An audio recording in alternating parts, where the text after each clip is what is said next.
I'm Zoe, and this is Yoga Illumined. What we're going to look at today is a classic seated twist. It's going to look pretty much like that. A lot of times when I see people getting into this twist, they've got shoulders bunched up by the ears and their backs are hunched over. So that's why I wanted to look at it with you together. And before we even begin twisting, what I like to do is just set up my foundation, my seat.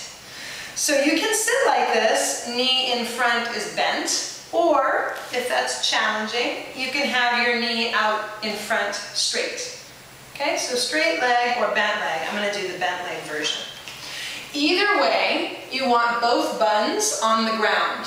So what I notice sometimes, if I pull that knee in too much, oops, my hip lifted off the floor, right? So I want to keep both hips on the ground. Both hips are on the ground, I'm hugging my knee in, I'm trying to lift up and sit tall, and then I want this foot that's crossed over, I want it to be flat, ideally. Sometimes you're going to notice it's just not going down, right? Your foot's on its edge and it's not going to plant on the floor, and that's okay. You know, these are all opportunities to practice forgiveness of ourselves, right? You don't have to like fit into a mold. I'm going to offer to you what's the classic alignment, and then you can either attain it or not, or maybe it doesn't happen today, right? So foot flat, both hips on the ground, sitting up tall, right? I'm going to practice on fingertips. So when I reach back with my hand, I'm not going to put it flat.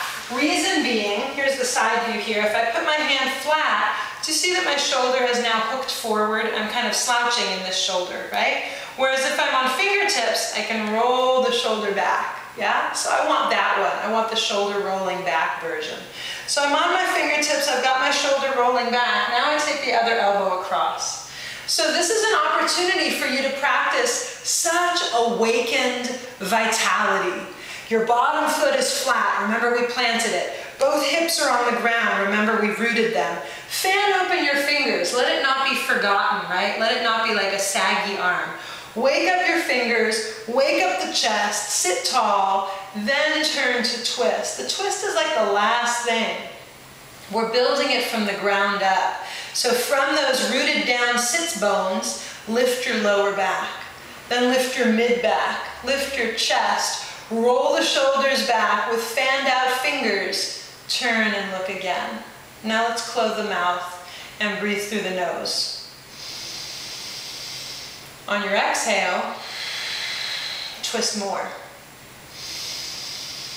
Really, I'm thinking inhale tall, exhale twist. Inhale tall, exhale twist. Give it 5 or 6 breaths and then come back around and switch sides, doing it on the second side. So twists are known, they call them back neutralizers. They're not forward folds or back bends. And so twists can be really beneficial if you're having a sensitive back day, or even if your hips are sore. To do a twist can neutralize your body better than maybe a forward fold or a back bend. So I give this gift to you, your half-seated twist. Do it and enjoy. Namaste.